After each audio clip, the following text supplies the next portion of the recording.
Uh, Good afternoon, Monica. It's a privilege to catch up with you, Monica Jong, who is the executive director of the International Myopia Institute, and she's also an assistant professor at the University of Canberra. Thank you so much for catching up with us and sharing some of your thoughts on, especially on myopia.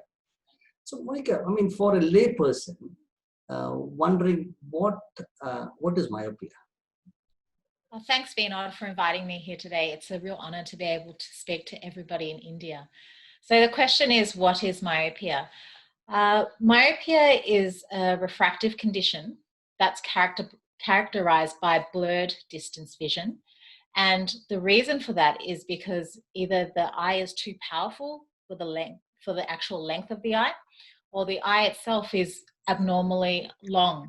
And this causes the image to focus in front of the retina, and therefore the person is blurry in the distance. And it is an abnormal state. Yeah, well, thank you so much for that. And why is it a problem? I mean, I would have thought this would have been a problem, for ages, but all of a sudden this has become a major public health issue. And why is it?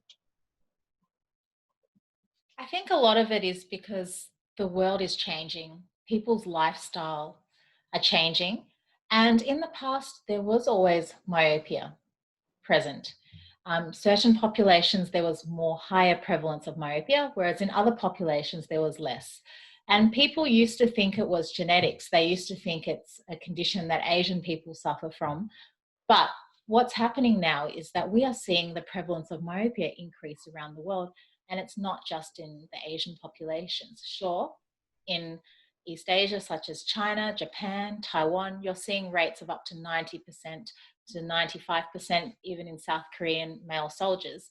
And elsewhere, other parts of the world, the rates are much lower. So for example, in India, they did a study in 2018 and they reported about 36% of people over 40 years old in rural southern India were myopic.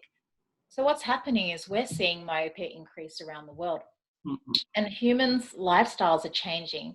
In the past, people were more into the farming lifestyle. People were spending more time outdoors. But now there's much more intense education. The landscape is changing. There's more taller buildings, more denser living, and people are not spending as much time outside. And all this is driving the increase in the prevalence of myopia around the world. And so it is becoming a public health issue because so many people are affected by myopia. And what's becoming even more evident with the evidence that's being produced around the world is that we're noticing that with more higher levels of myopia, such as myopia over -5 diopters, which the WHO classified as being highly myopic, we are seeing increased rates of ocular complications, things such as retinal detachments, retinal tears, retinal holes, cataract, glaucoma. These are also increasing alongside the higher numbers of people with myopia and the higher amounts of myopia. So that's why it's becoming a public health issue. Considering that our team that did work at the HVI published that by 2050, 50% of the world will become myopic. Mm-hmm. That's about 4.5 billion people. And 10% will become highly myopic, and that's close to 1 billion people. That means at least 1 billion people will be at risk of developing some kind of sight-threatening disease. So there'll be close to 4.5 billion people who need comprehensive eye care examinations to manage their myopia, to detect any kind of disease, to slow the myopia down. And that's why it is becoming a public health issue. And add to that the issue of uncorrected refractive error. Uncorrected refractive error is already a leading cause of vision impairment and blindness just because people either can't access eye care or they cannot afford a pair of glasses. So I think we need to think about all these. Yeah. I was just wondering, so, based on your research background, your white paper and a whole range of, other information you have, what could be aspects an individual can undertake so that they could just minimize, myopia, in themselves or in their families, or what could the society do in a collective way? I think on a personal level, an individual can reduce their risks of developing myopia, because we know that intense near work is a risk factor.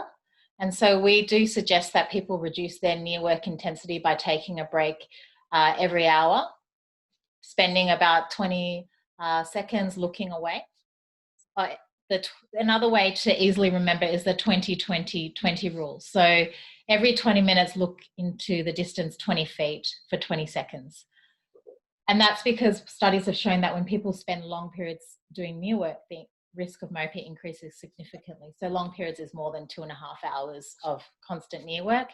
And then other studies have also shown that by spending an additional 80 minutes of time outside, it reduces the risk of developing myopia by 50%.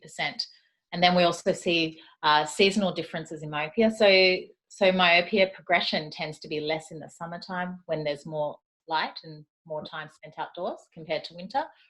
And there's other aspects where maybe you can't really change a risk factor because there is the familial component. So if somebody in your family, like your parents, have high myopia, then your risk of developing myopia is higher. So you can't change that, but at least you can change your behavioral and lifestyle factors.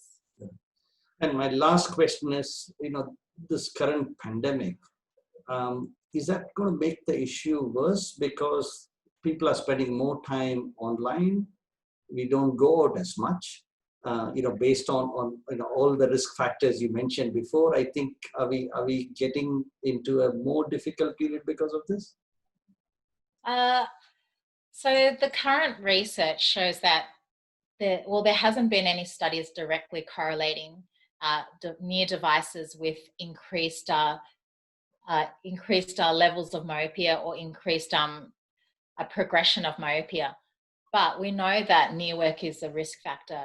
And so I would think that by spending more time indoors, not being outside, not focusing in the distance, not having the different wavelengths of light stimulate the retina, and you're always inside, then we may actually see an increase in the amount of myopia in children who have myopia, or you might see more new cases. But it's hard to be able to prove this unless you actually tested a group of children beforehand, before the pandemic, and then tested them afterwards and measured their refraction and eye length. But I would say that we would see a lot more risk of people becoming myopic after the pandemic. Thank you so much. It was good to talk to you. My best wishes. Thank you again, Monica. Thank you for your time, Vinod.